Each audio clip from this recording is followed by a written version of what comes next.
Hello दोस्तों, channel को subscribe करने के लिए आपका बहुत बहुत धन्यवाद।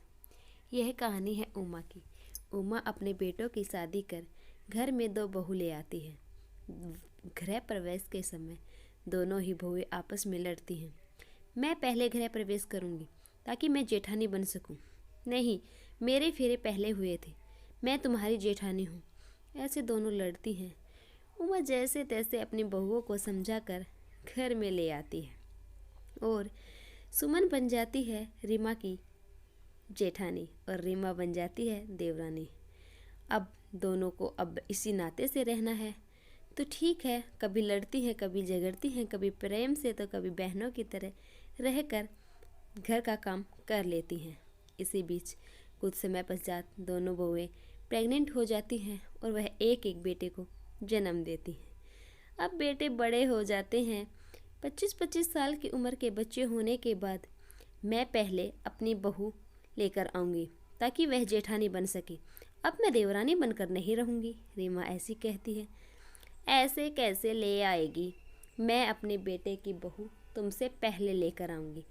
अरे मैंने तो देख भी रखी है। अच्छा, हर बार मेरी बहू देवरानी क्यों बने? मैं देवरानी बनी इसका मतलब ये नहीं है कि मेरी बहू भी देवरानी बनेगी।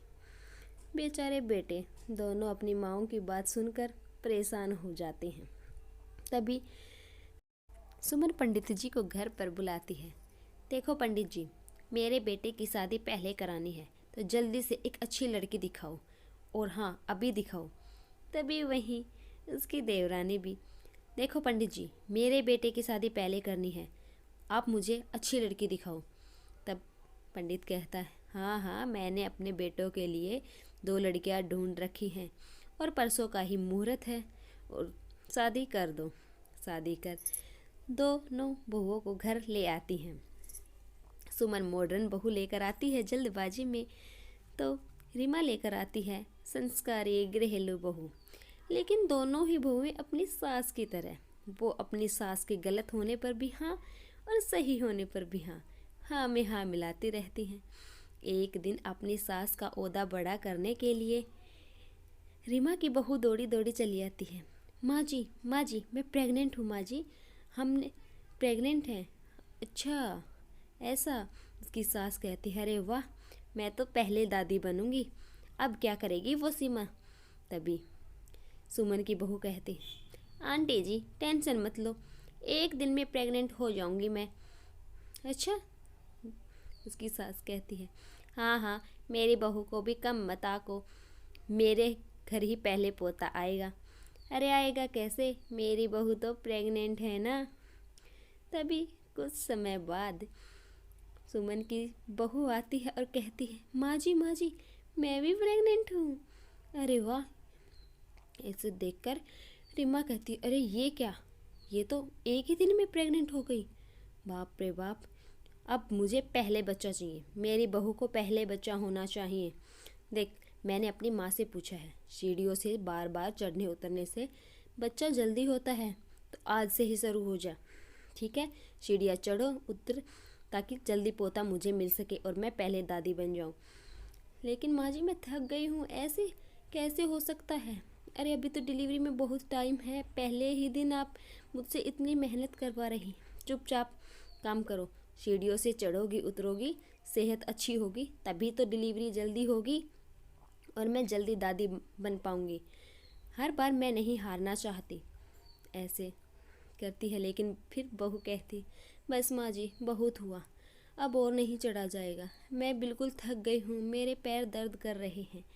वही सुमन अपनी मॉडर्न बहू के लिए जल्दी डिलीवरी के लिए ले आती है दौड़ करने वाली मशीन।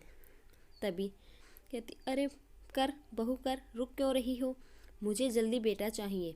ठीक है, मुझे जल्दी दादी बनना है। अरे और स्पीड बढ़ा ताकि तुम्हारी डिलीवरी जल्दी हो। माँ जी, इतनी एक दिन में इतनी शिरकत करवाओगी तो मेरे तो पहले महीने में डिलीवरी हो जाएगी। कुछ नहीं होगा। बेटा भी अपने माँओं को समझाता है, माँ ये सब क्या कर रही हैं आप लोग, ऐसा कुछ नहीं होता, आप लोग एक दूसरे के चक्कर में हम सबको परेशान कर रही हैं। अरे देवरानी हो जेठानी हो, पहले दादी हो बाद में दादी हो, क्या फ़र्क पड़ता है। लेकिन वो तो किसी की सुनने वाली है नहीं। दोनों ही बेटे बेचारे सर झुकाकर खड़े हो जाते हैं। जैसे ही कुछ कहते हैं, बस चुप रहो, तुम लोगों को नहीं पता। अरे मैंने अपनी बहू का पहले गृह प्रवेश करवा दिया, तो अब इसको इस बात की जलन हो रही है। इसे ये नहीं पता कि ये भी तो जेठानी थी। इस बार मेरी बहू जेठानी क्यों ना बने, और फिर मेरा पोता जल्दी आएगा तो फिर मेरी पोते की बहू भी जेठानी ही बनेगी। लेकिन पोता ही होगा, ये किसने कह दिया।